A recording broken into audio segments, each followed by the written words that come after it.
আমাদের চ্যানেল জলছবি লাইভে ভিয়েতনাম দেশ নিয়ে বেশ কয়েকটি ভিডিও আপনারা ইতিমধ্যে দেখেছেন।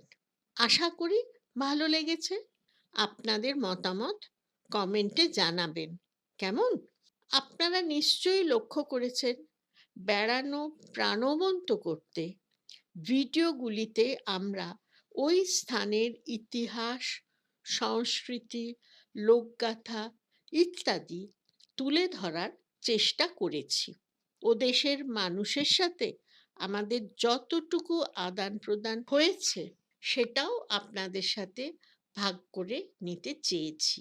আর ওখানের খাওয়া দাওয়া সে তো আছেই। আমাদের ইচ্ছে আপনারা ওই দেশটি ঘুরে আসুন।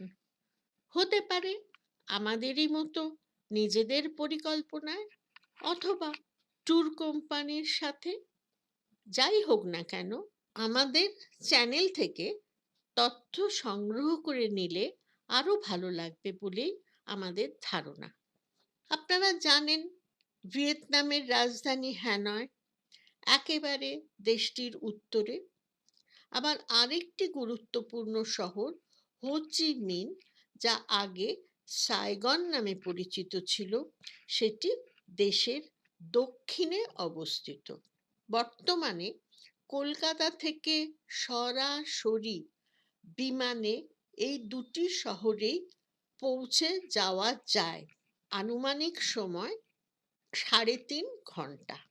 এই মুহূর্তে বিমান ভাড়া যাতায়াত নিয়ে 25,000-এর মতো। ভিয়েতনামের হোটেলগুলিও পরিষ্কার পরিচ্ছন্ন, মধ্যবিত্তের ক্ষমতার মধ্যেই পাওয়া যায়। 2015 সালে আমরা প্রাতরাশ সহ মোটামুটি 1200 টাকার মধ্যে হোটেলের ডবল বেড পেয়েছিলাম। হোটেলের সহায়তায় গাড়ি বা লোকাল ট্যুর আপনাদের পছন্দ মতন ঠিক করতে পারবেন।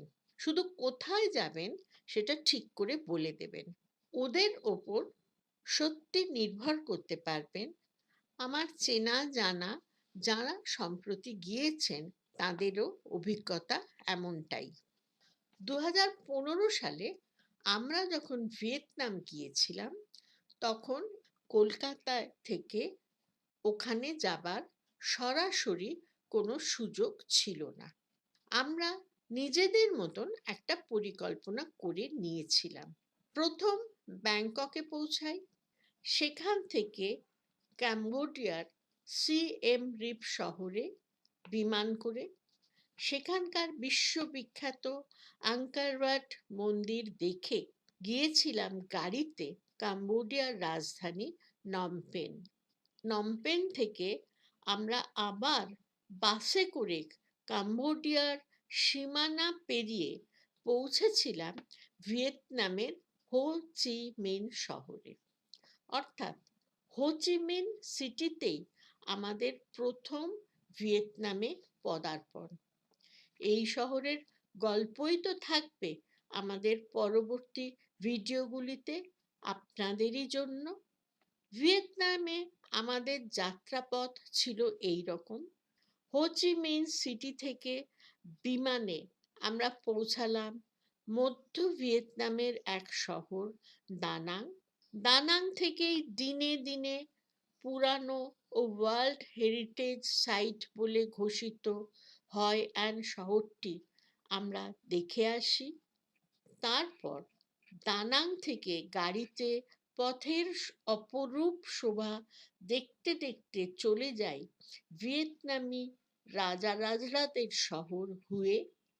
হুয়েও কিন্তু একটি ইউনেস্কো ওয়ার্ল্ড হেরিটেজ সাইট। এরপর এক রাতের ট্রেন যাত্রায় হুয়ে থেকে ভিয়েতনাম দেশের রাজধানী হ্যানয়। হ্যানয় থেকে বিমানে ব্যাংকক ও সেখান থেকে উড়ে পৌঁছালাম আমাদের শহর কলকাতায়। আমাদের দেখা স্থানগুলি বাদে ও দেশে দ্রষ্টব্য স্থানের কোনো অভাব নেই।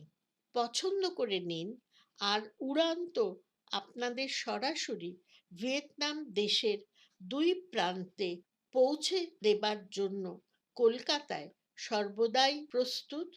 যদি নিজেরা যান, শুধু মনে রাখবেন যে সমগ্র ভিয়েতনাম দেশটি দেখতে গেলে, অর্থাৎ উত্তর, মধ্য ও দক্ষিণ, কোন সময়টা আপনারা বেছে নিচ্ছেন, কারণ ওখানকার আবহাওয়া উত্তর, মধ্য এবং দক্ষিণে সব সময় এক থাকে না, কারণ দেশটি সমুদ্রের উপকূলে। ঝড় তুফান এক এক সময় হয়, সেইগুলো একটু বুঝে নেবেন। ভিয়েতনামে ছোট ছোট রেস্টুরেন্ট বা রাস্তার ধারে খাবার যথেষ্ট পাওয়া যায়। বাঙালিদের মাছের ঝোল ওখানে পাবেন না, কিন্তু ওদের মাছের স্বাদ আছে। কলকাতায় নিয়ে এসে হলুদ দিয়ে রাঁধা কি সম্ভব? দেখুন না চেষ্টা করে। শাক সবজিও অপ্রতুল নয়, ফল অনেক, খুব ভালো খেতে। মিষ্টি পাবেন কিনা সন্দেহ আছে, তবে আইসক্রিম পাবেন। অল্প বয়স থেকে মাঝারি বয়সীরা ইংরাজি জানেন, ভয় পাবার কোনো কারণ নেই। দল বাঁধুন, ঘুরে আসুন ভিয়েতনাম, চিনে আসুন ওই দেশটিকে। কবেই তো স্লোগান উঠেছিল, তোমার নাম আমার নাম ভিয়েতনাম। ও দেশের মিউজিয়ামে বাংলা হরফে ওই লেখাটা যে এখনো জ্বলজ্বল করছে,